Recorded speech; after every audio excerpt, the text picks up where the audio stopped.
I still remember the exact moment everything started going sideways. She parked her silver BMW X7 in my private garage without asking, like it was just another extension of her authority, like the rules didn't apply to her. And what she didn't know was that she had just stepped into a legal and technical mistake that had been sitting quietly for 20 years waiting for someone to trigger it. My name is Evan Cole. I'm 34. I work as a construction foreman around the Nevada desert. Suburbs just outside Henderson, nothing fancy, just long days, dust in your boots, and a habit of noticing details most people ignore. I bought into a small HOA community called Cactus Ridge Estates, 49 homes, manicured lawns, fake perfection, and one weird structural flaw nobody ever really talked about. My property isn't just a house. It came with a separately deeded garage unit, completely independent title, separate tax parcel, separate everything. Something the original developer split back in the early 2000s when they were trying to maximize space and accidentally created a legal gray zone nobody bothered to fix. I didn't think much of it at first. It was just where I parked my truck and stored tools. But buried inside that garage was something the entire community depended on: the full mechanical control system for the neighborhood pool, pumps, filtration, chemical injection, breaker panel, all of it physically installed inside my deeded space, because that was the only place the contractor could run the lines efficiently at the time. And for 20 years nobody questioned it, because nobody bothered to read the actual parcel map. The first time I really noticed tension in the neighborhood was when I met her, Marissa Hale, mid-40s, luxury real estate broker, sharp smile, sharper tone, the kind of person who never really asks questions because she assumes she already owns the answers. She drove a white BMW, always spotless, always parked exactly where she wanted. And she had been HOA president for 3 years straight, running the place like it was her personal portfolio. The HOA fees were split into tiers. Mine was $200 a month because of the garage classification. Hers was nearly double for community leadership access, whatever that meant. But in practice, it just gave her more influence over board decisions and more confidence when she spoke like everything belonged to her. I never had issues with her until a Tuesday afternoon in late summer when I came back from a supply run and hit my garage remote like usual. Nothing happened. Door stayed locked, no sound, just silence. And when I walked around the side, I saw it. Her BMW sitting right inside my garage like it had always belonged there, perfectly centered, engine off, no note at first glance. But then I saw it stuck to my workbench. Laminated, clean, official looking even though it wasn't signed. It said HOA. Temporary relocation approved, president authorization. Garage being repainted, 3 days only. Thank you for cooperation. No name, no contact, no permission request, just a statement disguised as authority. I stood there for a long moment, longer than I care to admit, not angry yet, just processing, because I had worked enough construction sites to recognize when someone thinks rules are optional, and this was exactly that energy. I checked my deed that night, sat at my kitchen table with a cold drink and the garage parcel documents spread out, and that's when it hit me again, clean and undeniable. That garage wasn't common HOA property. It was mine, fully private, fully separate, and inside it sat the only access point for the pool system that kept the entire community running. I didn't call Marissa. I didn't call the HOA office. I didn't even argue, because arguing assumes both sides are playing the same game, and I could already see they weren't. Instead, I did something I probably shouldn't admit out loud. I packed a small bag, booked a prepaid trip I had been sitting on for months, and the next morning I left for Hawaii for 2 weeks. But before I left, I walked into my garage one more time, looked at the breaker panel mounted on my wall, and flipped the main switch down. The sound was so quiet it almost felt polite, like the whole system just exhaled and stopped existing. Pumps, circulation, filtration, chemical dosing, everything tied to that one circuit, gone. I locked the garage with a new heavy-duty padlock I had installed the night before, placed a handwritten note on the exterior door that simply said private property, owner traveling, return date June 18th, and then I drove away without looking back. I didn't expect chaos immediately, but I also didn't expect silence either, because the first day nothing happened at all. The pool still looked normal from a distance, sunlight bouncing off turquoise water like nothing had changed, but I knew what still water does in desert heat. By day 3, I got the first voicemail, not from Marissa at first, but from a neighbor named Alan who sounded confused more than angry, asking if I knew anything about the pool circulation being down because the water temperature was rising unusually fast. By day the tone shifted. Another message, this time sharper, saying algae was forming along the edges and maintenance was looking into electrical issues. By day 5, the community pool was essentially dying in real time. Chlorine imbalance, cloudy water, insects starting to show up around the shallow end, families complaining that their kids couldn't swim anymore, and suddenly the place that everyone treated like a shared luxury turned into a liability nobody wanted to claim. And through all of it, I stayed in Hawaii, walking beaches, eating breakfast slowly, watching my phone light up with missed calls that I didn't return, until Marissa finally left a voicemail that didn't even try to sound polite anymore. She said I was interfering with community infrastructure, that legal action was being prepared, that fines would be issued daily until I complied, and that I had no right to sabotage shared assets. I remember actually laughing a little when I heard that part, because in her mind she still didn't understand what was happening. She thought this was emotional, personal, a dispute about parking and attitude, but from where I was standing it was just physics and property law quietly doing their job. And that's where I'll pause this part of the story, because what happened when I came back to Cactus Ridge Estates is where everything shifted from annoyance to something much bigger, something the entire board was not prepared for. If you want to hear how it all ended when I walked back into that driveway and handed them a single piece of paper that changed the balance of power in the entire neighborhood, when I landed back in Nevada, I could already feel something was off before I even reached the neighborhood.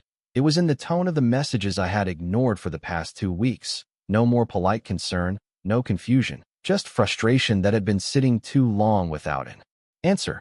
I drove my old pickup through the desert heat toward Cactus Ridge Estates and noticed right away the entrance didn't feel the same.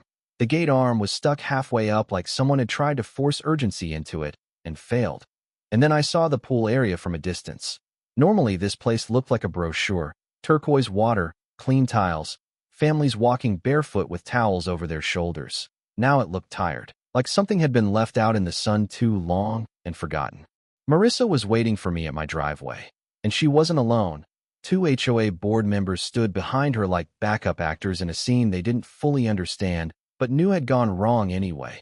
She was holding a folder, tight grip, sunglasses pushed up on her head, even though there wasn't a cloud in the sky.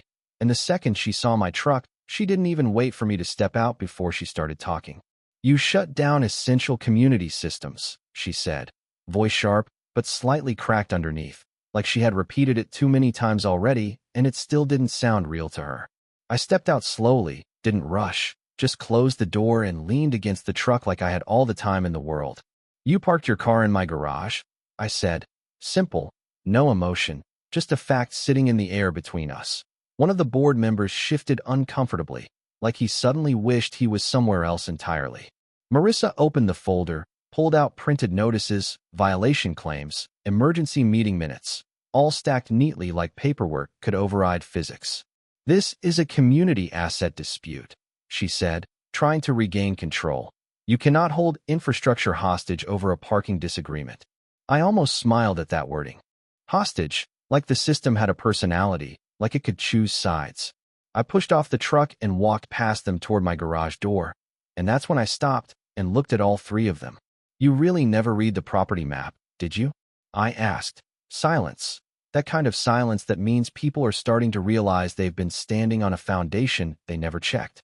I unlocked the side access and led them inside without another word. The air was hotter in there than outside, stale from days without circulation, and when I flipped the light on I could see it on their faces immediately, confusion turning into something closer to concern. I pointed at the wall where the breaker panel sat, then at the metal conduit running into the ceiling. "Everything you're missing out there," I said, "starts in here." Marissa stepped closer, frowning now, reading labels she had never cared about before: pool pump, filtration control, chemical dosing relay. Her voice dropped slightly. "This is inside your garage?" she asked, like the idea itself offended her sense of order. I nodded. "Deeded space," I said, "separate parcel. Always has been." One of the board members finally spoke, quieter than before, asking if I had any idea what shutting it off would do to community health standards. liability exposure, insurance risk, and I remember looking at him for a second longer than necessary, because that was the first honest question anyone had asked since this started. Yeah, I said. That's why I didn't touch anything for 20 years. I let that sit. Then I reached into my jacket and pulled out a folded document. Not dramatic, not prepared for show, just the deed copy and the original parcel split diagram I had kept in my file cabinet since closing. I handed it to Marissa. She didn't take it at first, like her brain was refusing the physical contact. Then she did, slowly, and I watched her eyes move line by line, her expression changing in small stages, confusion first, then disbelief, then that tight, controlled frustration of someone realizing the rules they've been enforcing don't actually cover the situation in front of them. This can't be right, she said quietly, more to herself than to me. But it was right, and she knew it. Outside, we could hear faint activity near the pool area, maintenance crews finally working overtime, trying to stabilize what 2 weeks of stagnation had already done. Marissa closed the folder harder than necessary and tried to pivot back into authority mode. Even if what you're saying is technically true, she said, you endangered an entire community. I nodded once. And you entered private property without consent. I replied. No raise in voice, no anger, just equal weight on both sides of the sentence. That's when the second shift happened, the one I wasn't entirely expecting to be this fast. The board members stopped looking at me like a problem and started looking at her like one. Because suddenly it wasn't a simple complaint anymore. It was exposure, liability, documentation, and the uncomfortable realization that the system they built depended on something they didn't legally control. Marissa tried to speak again, but her phone rang before she could finish. She looked at the screen, hesitated, then answered, walking a few steps away.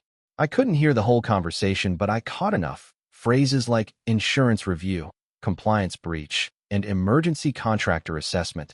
When she came back, her posture had changed slightly, not fully broken, but no longer confident either. She looked at me and said, "What do you want?" And that was the first time the entire conversation became honest. I told her I didn't want revenge, I didn't want escalation, I wanted recognition, written agreement that my property was not communal, that access required consent, and that any continued interference would carry financial penalty. She laughed once, but it didn't have humor in it anymore. "You're going to charge the HOA?" she asked. I shrugged slightly. I already did. And I slid the invoice across the hood of my truck. Same numbers as before, storage fees, emergency repair coordination, system restart consultation, nothing exaggerated, just calculated. And this time nobody laughed, not even her. She stared at it for a long time, then looked back at the garage like she was seeing the building differently for the first time in years. And that's where I'll end this part, because what happened in the actual signing, the negotiation, that followed, and the condition I added that changed how that entire HOA operates going forward. That's where everything finally flipped for good. Marissa didn't sign anything right away. That's the part people always assume in stories like this, that there's a quick collapse, a dramatic apology, some clean ending where the bad side suddenly understands everything and folds. But real life doesn't move like that. Especially not in places like Cactus Ridge Estates where everyone has spent years convincing themselves they're always right. She took the invoice from my truck hood and just stood there reading it again, slower this time. Like repetition might reveal a loophole that emotion couldn't. Behind her, the pool maintenance crew was still working. You could hear the faint hum of temporary pumps trying to keep the system alive, but it sounded unstable, like something being held together out of pride rather than design. One of the board members finally broke the silence and asked me, almost carefully, "Is there any way to restore full operation today?" And I remember that question hitting differently than all the threats before it, because it wasn't arrogance, it was dependence. I looked past them toward the pool area, families starting to gather again, hesitant, watching, waiting for permission to return to something they used to take for granted. "Yes," I said simply, "but not the way you've been doing it." That's when I laid it out. Not as punishment, not as revenge, just terms. Written access agreement for the garage system, scheduled maintenance coordination through me or a licensed contractor I approve, and a formal acknowledgement that the equipment inside my deeded space is not HOA property under any interpretation, plus a penalty clause for unauthorized entry or use moving forward. Marissa finally looked up from the paper, and for the first time her voice wasn't sharp, just tired. "You're asking for control over the pool," she said. I shook my head. "No," I replied. "I'm asking you to stop pretending you already had it." That line didn't land with anger. It just landed with weight, and I could see her processing it in real time. Not as a personality conflict anymore, but as a structural failure she had inherited and then acted inside of without checking. She walked a few steps away, called someone again, this time the HOA attorney, and I could hear fragments even from a distance. Words like deeded parcel discrepancy, infrastructure, encroachment, and urgent settlement risk. When she came back, something had shifted, not surrender, but calculation. She said the board could agree to revised access terms, but they needed time to review legal exposure, and I told her time was fine, because the system was already stable enough now that I had restored partial control on my end earlier that morning before I even came back, just enough to prevent total biological collapse, while still making the point clear. I didn't say that out loud at first. I just let it sit there in the air between us, because sometimes the absence of information is more persuasive than explanation. The actual signing happened on the hood of my truck, not in a conference room, not with ceremony, just paper, pen, desert wind pushing lightly against the edges of documents that suddenly mattered more than anyone wanted to admit. Marissa signed first, slow, controlled. Then the board members followed, each one a little less confident than the last. And when it was done, there wasn't applause, there wasn't satisfaction, just a strange quiet, like a system had been recalibrated and nobody was fully sure what the new normal sounded like. After they left, I stood there a moment longer than necessary, watching the pool slowly stabilize in the distance, water clearing again under the desert sun, and I remember thinking how strange it is that most conflicts don't end with victory. They end with agreements nobody fully likes, but everyone can survive. A week later, I got a call from another HOA member asking if I could temporarily unlock additional access flexibility, and I told them no, not because I was angry, but because clarity only works once. After that, it turns into negotiation again. And I think that's the part people miss when they hear stories like this. They think it's about winning or losing, but really it's about who actually read the map before they started acting like they owned it. So tell me this, if you were in that neighborhood, knowing what you know now, would you have pushed it as far as I did, or stopped at the moment you saw where the system was actually built? And if you want, I can write another story just like this one, but even more intense, where the mistake isn't a garage, it's an entire road the developer forgot to legally assign.